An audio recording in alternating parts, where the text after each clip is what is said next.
Hi everybody, I'm Varun Golani I'm Pranika Sharma. I'm Akriti Patni. and this is the Reading Room. Today we're discussing episode 2 of the novel year, which is The Pandemic, which is going to be a fun story for us to discuss, as I hope it was a fun read for you. So, Pranika, why don't you introduce our guest?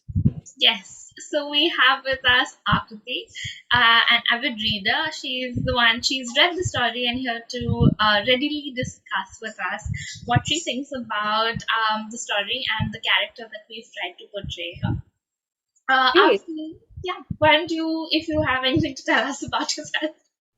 Sure. Thanks, Varun. Thanks, Pranika, for getting me on this discussion. I'm really excited to discuss Pandemic. I thought it was an interesting story. And about myself, I'm just an avid reader with a background in mass media and communication. So, should Yes, we dive into the story? let's.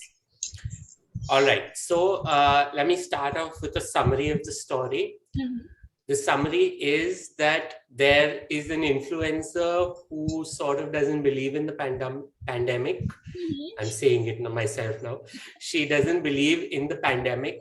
This sort of shows, as a whole, her indoctrination, let's say, from fake news and the news media, and how she finds a way to manipulate the news media and to manipulate the news into disseminating false information for her own gain. Yeah. She ultimately decides that the best way to gain followers, to gain notoriety and publicity, is to say controversial things, right? And by saying controversial things that affect the lives of other people, she sort of somehow gets into the limelight in the eyes of those people and in the eyes of everybody else. So it sort of shows how a person who loves to be hated is formed. It is essentially the genesis of that. This is actually a little bit of a contrast in story 8 when we'll be discussing story 9 when we'll be discussing it, where we'll be discussing a character who is indoctrinated by someone like CK, who is our influencer here. These are our two sort of bookends to the series. Wow, okay, that was well sort of put together for our viewers. Hopefully, they got enough of a background. But I want to ask Akriti then, what did you sort of think? What was your first impression of the story when you first read it? Hmm. I think when I first read it, it was quite a jarring story, to be honest, because it's the second season, so it's the second episode of the story, and you've kind of just been dipping your toes into the pandemic. You've seen just one character, and then you immediately get, the vibe of this kind of a toxic influencer who is labeling it the pandemic, who doesn't believe the pandemic is a real thing, thinks COVID-19 is a joke. So that was definitely interesting, no doubt. I think what came in my mind first was she's kind of a character who's meant to be hated. You have villains in literature, you have them in cinema, where, someone like Moriarty from Sherlock, you that's a villain you love. You don't hate him. He's someone you savor. You really want to fall in love with him. But CK is not like that. She's someone who you're supposed to hate, and she is truly almost to the level of unbearable. And even the word pandemic it's meant to instill that irritation in you, because you're meant to think from the perspective of, if you saw someone like this on the internet, how much would you hate it? So I think my main question was, which I really thought about after reading the story, was how was it to write such a character? And for Pranika being the editor, how did you manage to make sure the character didn't cross over the line to be that unbearable that someone just shuts the story? Okay, Pranika, do you want to go first?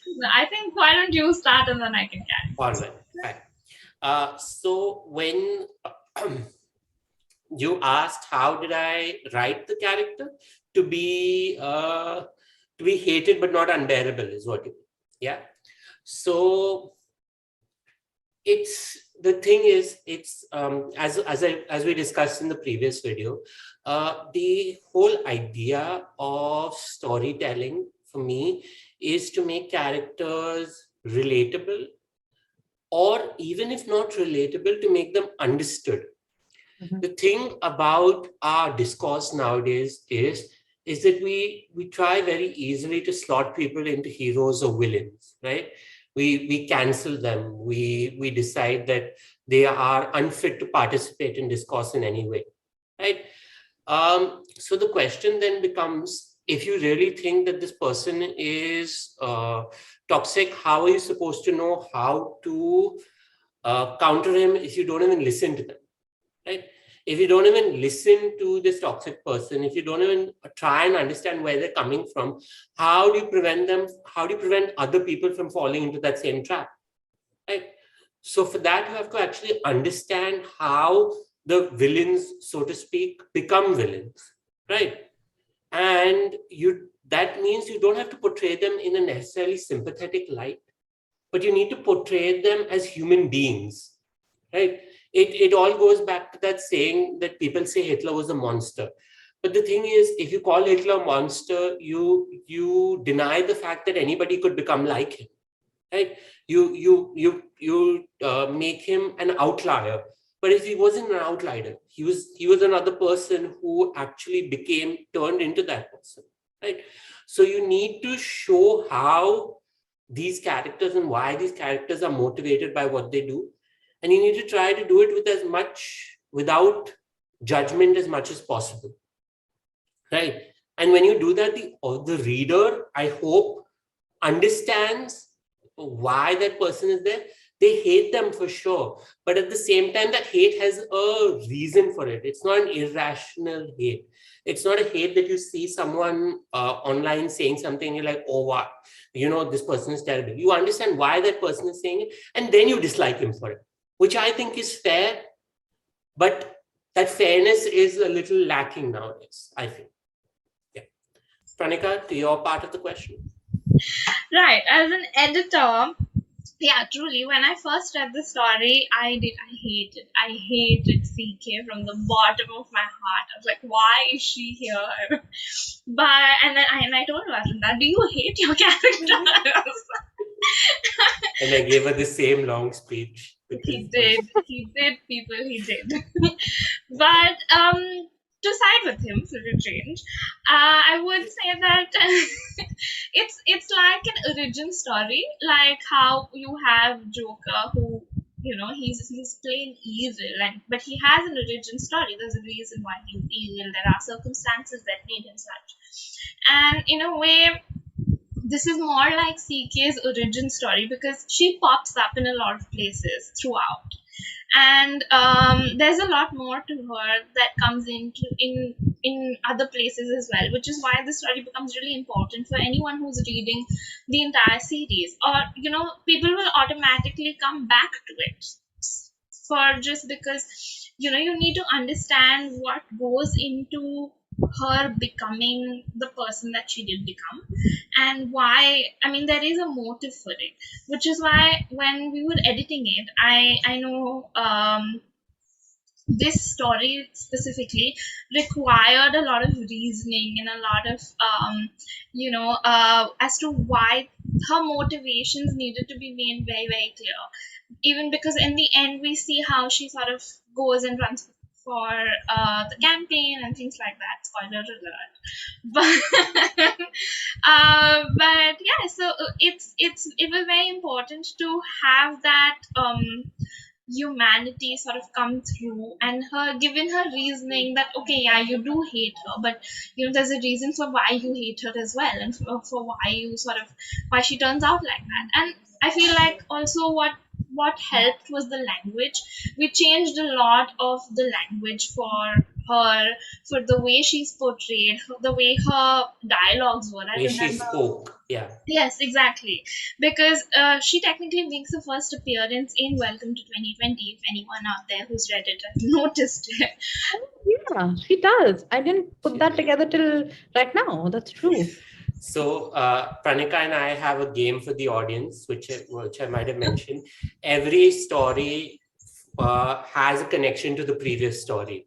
If you have, if you Every are story sharp-eyed has an enough to Easter egg. notice it. Yes, it's like correct. Every story has an Easter egg, and if you Ooh. spot the Easter egg, you can tell us in the comments below. Because we're doing an influencer story, why not? And yeah, that's a way. I mean, I sort of gave this one away, but still. Yes, But there's an Easter egg in this one as well, and a very clear one. You know. everyone has a next to the next. Yeah. Exactly. So yeah, I think that answers sort of Aarti's question. Yeah, that does answer my question and does add more to the story for sure. Lovely. But since we're talking about CK and her character, and I want to ask Varun this and Aarti if you have any insight into it. So we're looking at influencer and social media and what sort of effect they have on the world generally.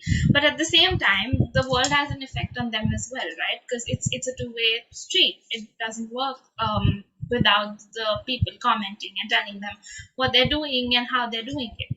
And we see bits of that in this story as well, and that sort of factors in into the whole humanity factor that we're talking about. And CK has to develop that thick skin. So Varun, do you want to talk more about that aspect of CK, that personality that you sort of brought into her, and what were your thoughts when you were putting that together? So the thing about CK is that she doesn't um she wants to stand out for whatever it is. She has that very, again, human desire to stand out, to be known. Yeah. So the so she'll do anything to get there, right? It's the epitome of the influenza hustle culture, right? We'll do anything, we'll dance anywhere to get ahead, right? So she realizes that this is something that she can do to get ahead, and she buys it on a superficial level. She doesn't buy into that's important, because she has to buy into it, right? But she doesn't have to buy into it more than is needed for her work, right? Because if she buys into it more than is needed, she might actually have the horrendous task of introspecting, right? So she wouldn't want to introspect. Do you So think she really buys into it, even at the superficially. superficial level? Because, like, just in the story, there's that one line where she's going to shake the hands at the end of it, and she thinks, oh, social distancing, you're not supposed to touch the hands. And then she's like, screw it, I'm going to get fame out of this. I don't think so. She really even thinks about the pandemic at all, besides the point of view that, oh, this video went viral and I've not gotten viral in a year. So Like, that, so I'm so when I talk about superficiality, I'm talking about the whole Bill Gates conspiracy theories and everything that she reads, right?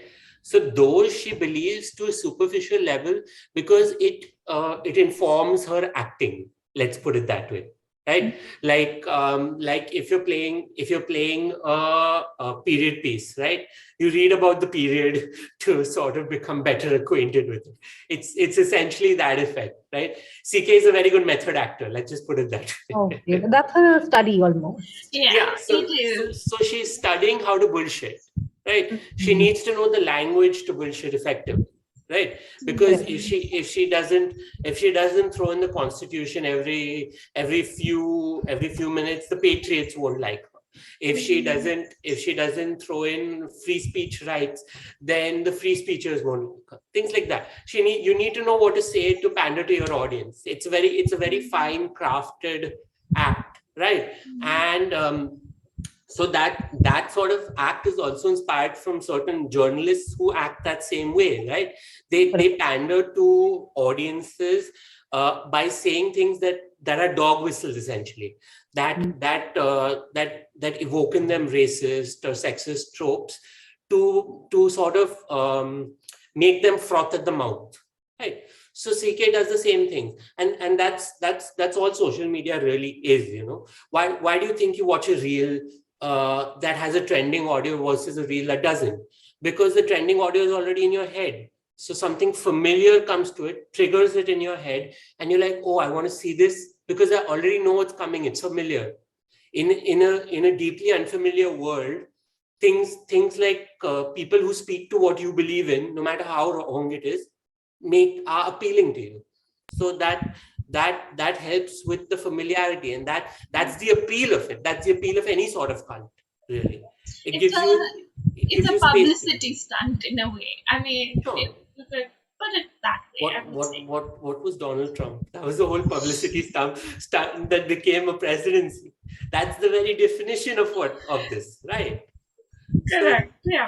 it's about saying whatever you want to say and then having no consequences for it. Correct. And That's people true. reveling in the fact that you have no consequences for it, thumbing the nose at authority, no matter who the authority is. But that makes people feel power. And if you help people feel powerful, they will come to you, Yeah, no and matter that's what you do. essentially her motive, right? That's what we see towards the end of Yeah. it as well. She makes people feel powerful, and they in turn make her powerful. Correct. That's another. I would say that's It's a another cycle. Easter egg. For another story. But yeah, let's see how much. People can figure it out. Let's see. But yes, that actually when Aarti was talking about that end bit where she thinks, oh, social distancing, but she says screw it. I wanted to actually, yes, ask Varun about this. That was she ever scared of the pandemic at any time? Like, do you think that she at any point thought that, oh, this is a potentially dangerous virus that can kill me? So the thing is that, okay, I'm sure she followed the rules in the beginning. She followed the rules. She wore the masks. She went out, social distance, etc., etc. But she did it very reluctantly, right? She did it because it was a thing that needed to be done, right? Again, it's not a very introspective thing. It's not that she sat up at night and had the fear of death in her mind, and that's why she did it, right? It's not that sort of behavior. It's more along the lines of she didn't want to believe it. She did it because she has to, and as soon as she got the chance, she jumped onto an opportunity to not. So she wasn't scared more than people told her to be scared. And the moment she got a reason where people told her not to be scared, she stopped being scared. It's sort of like that. Okay. Do you have any take on that, Apsi? Do you think that at any point in time she felt that fear, or was it? I mean, I think it was in the back of her mind. And like Varun said, it's kind of like, she was told that, oh, you're supposed to fear this. So that's what it started with. But I do think in that one particular scene where she talks about, I mean, the story talks about the hate comments that she gets and what are hate comments for her essentially, and the abuses that are hurled at her, that, oh, your mother will die.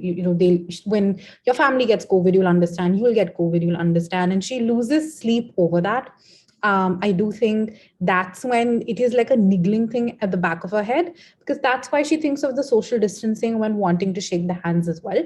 So that's why, like Varun said, the superficial level of buying into this act, because she knows the truth at the end of the day. I think that's kind of what, if you look at the entire all the seasons and all the episodes, it's like everyone knows the truth at the end of the day, but they want to portray what they think is convenient for them yeah, and want what to works what for works each for of our them. characters? Yeah, what works for this character, for CK, she wants publicity, she wants to be viral, and she sees there's like a great group of people wanting to not believe the virus is real. So she feeds them that news. That's what news is at the end of the day. You feed what people want to read, you not actually report what's Exactly. happening.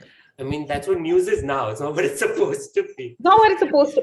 But what I mean, it is what it's eventually people will learn it as this is what it's supposed to be, you know? Exactly. Ultimately, everyone thinks it's fact, right? It's just that Yeah. not a lot of people. I I mean, mean, the role of a journalist is not to comment on whether it's raining or not. You're supposed to look out the window and say, it's "Hey, it's raining. raining. Hey, it's You're not." not supposed to be like, oh yeah, I think it's raining, but that's what No, news is we about. don't want to know what you think, bro. We want Yeah, you to look out the window and tell us, "Hey, man, it's raining out there." exactly. So journalism is reduced to that, but it's not supposed to be. Yeah, that's another That's a discussion. whole other. The Yeah. topic for another day, That's which hopefully we'll get a chance to I review let me back. not rant there. It's fine. I've ranted enough. Okay, I think in conclusion, Varun, I want to ask you what was your influence for this story? Journalists, we just spoke about it. that that was my influence. It's essentially toxic creators who use the fear and the anger and the natural skepticism of people who don't want to believe that things are bad to Mm, make and they exploit that fear and make them believe things are bad just to sort of push their own agendas. Yeah. And that is ultimate. And there are sort of Easter eggs to who exactly those people are within the story itself. I mean, if you read even superficially, you will know who they are. You can leave them in the comments below. Tag them if you'd like. I'm sure they love it. sure. Oh, that would be very controversial. I think that would be controversial in a good way. So, I mean, it's not like they're going to check every single DM they get. It's hey, fine. you never know. I mean, good for us. Yeah, I guess. Me and Pranika, not you, Akriti. Oh, sounds good. A lot of clues and mysteries for our great viewers to solve after this episode. So stay tuned, everyone. Thank you, Akriti. Thank you, Varun, for the lovely discussion. And And join us next week for another episode of The Reading Room. yes, that's right. Thank you. Bye bye. Bye.